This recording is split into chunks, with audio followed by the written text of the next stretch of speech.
everybody, welcome back to Tasty Tuesday. And today I'm going to show you two Middle Eastern recipes. One of them very simple and one of them a little bit more complicated, both of them very delicious. We're going to learn how to make Labneh, which is a yogurt cheese, and hummus, which everybody loves. And we had Labneh, we've had it a couple of places. When we were in Qatar, we had it for breakfast, and I think that's probably the first place I ever had it, and I didn't even know what it was. We had it also in Oman, also served at breakfast time, and it's often served with some olive oil, and basically it's a yogurt cheese. So it's the consistency of cream cheese, but made from yogurt. It's from originally the mountains of Lebanon. We haven't been to Lebanon, but another place we had it though that was really good was a Lebanese restaurant in Malaysia. So we've had it several times and I really, really love it. So you want to use a super good yogurt, and I'm just going to share with you briefly. You don't have to make your own yogurt, but we do make our own yogurt. This is our yogurt maker. You can make yogurt just on the stovetop without this, but we've had this for about 2 years. We make yogurt, we put it on in the evening, and when we wake up in the morning, we have wonderful fresh yogurt. It makes 7 of these. They're about 6 ounces each, and all you need is a half gallon of milk and some good yogurt starter, a couple of spoonfuls of either store-bought yogurt or what you have made previously. So this is from a company called, Cuisine, Euro Cuisine, and I'm going to put a link on the YouTube channel so you can see this if it's something you're interested in.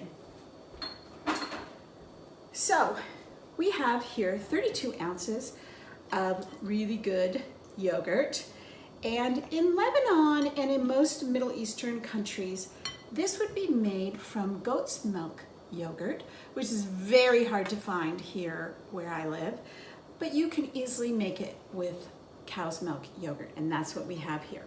So I'm going to add to 32 ounces of yogurt 1 tablespoon of salt. That's it. That's the entire ingredients for this recipe. Now we're going to pour this into the cheesecloth, and we're going to let it hang in the sink, from the faucet in the sink overnight, and hopefully tomorrow morning we'll have this wonderful cream cheese consistency Labneh. And this can last in the refrigerator for a couple of weeks. Here's my cheesecloth. I have a brand new piece here, but you don't always have to use a brand new piece.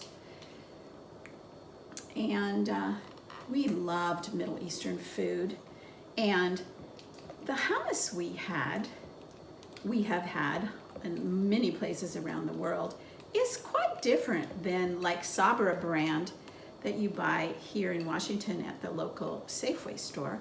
I love Sabra, don't get me wrong, but Middle Eastern hummus has a lot more tahini in it.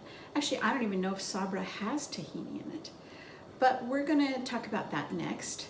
So meanwhile, we'll get our Labneh going and come back tomorrow and see how it looks.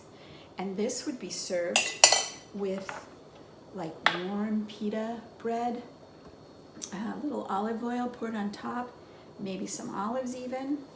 So there it is. It's already dripping. Wow, look at that. So I'm going to hang this in my utility room, and I'll come back tomorrow and show you how it looks. See you then. Welcome back. So we're going to start our hummus while we're waiting for the Labneh. And I soaked overnight 1.5 cups of dried chickpeas, and now I'm going to put them to simmer on the stovetop for about an hour. Even if you use canned chickpeas, you should simmer them, but especially if you are using dry ones. So we've soaked them overnight. Now we're going to simmer them for about an hour, maybe an hour and a half. Hi everybody, welcome back. Our Labneh hung in the my utility sink for overnight, and I'm going to show you that in just a moment. It turned out really good, very creamy consistency of cream cheese. So it was about 12 hours, I would say it was hanging there. But I think you could, well, you'll have to check it, but I think anywhere from 8, 10, or 12 hours, depending on the yogurt that you use. So right now I'm going to show you how to make homemade hummus, and it's super easy, and I think it just has such a wonderful nutty taste, this recipe, and I love it. And I love store-bought hummus too, and it certainly is easy, but this is really good. Some people would peel these. I'm not peeling them. That would take absolutely forever. But this goes into my food processor, 3 cups of dried chickpeas. I mean, they're not dried anymore. I started with dried. And the reason you want to use dried, you can use canned, but dried will give you a creamier texture. I really don't know why that is, but it definitely will give you a creamier texture. So I like to use dried. Now, I have 3 garlic cloves. You could either do 2 large or 3 small. Mine were kind of small. So in goes 3 small garlic cloves. I have the juice of 1 whole lemon. And this is tahini. Tahini is what really makes this hummus taste like what I had in the Middle East, particularly what we had in Israel. Israel is where we had the absolute best hummus anywhere in the world. I really hope to go back to Israel. That's where we were when the pandemic hit and everything went into lockdown. So we did not see all of Israel. But we went to a restaurant in Haifa in Israel, and they specialized in different kinds of hummus. It was amazing. So this is a 1/3 cup of tahini. This one I bought at my local grocery store. A little bit more on the runny side. You can get a tahini paste, which will be much thicker. Either one is fine. Okay, and here is 1 teaspoon of kosher salt. And now we're just going to pour a tiny bit of olive oil in before we start the food processor. And we're gonna most likely add some more. Where is my kitchen towel? Here it is. We're gonna add some more olive oil in a moment. So let's get this started and see what happens. Okay, here we go.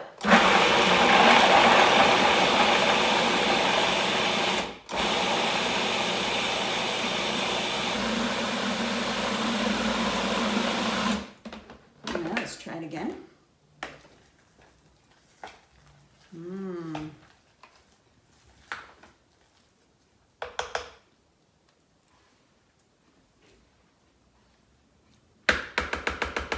Okay, I'm actually going to add a little more tahini because I really like that nutty flavor.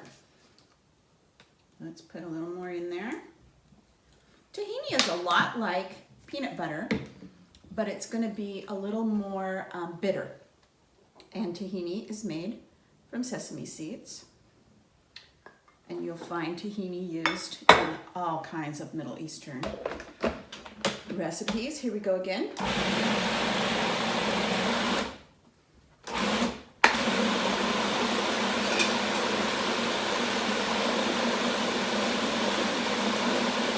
See what we have now. Definitely getting that consistency. Nice and creamy. This makes a big batch. So I think we're almost there. So one last thing I'm going to do is I'm going to put in a little bit of sesame oil.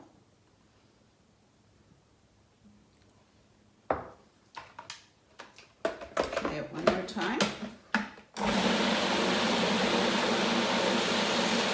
So that was about a tablespoon of sesame oil.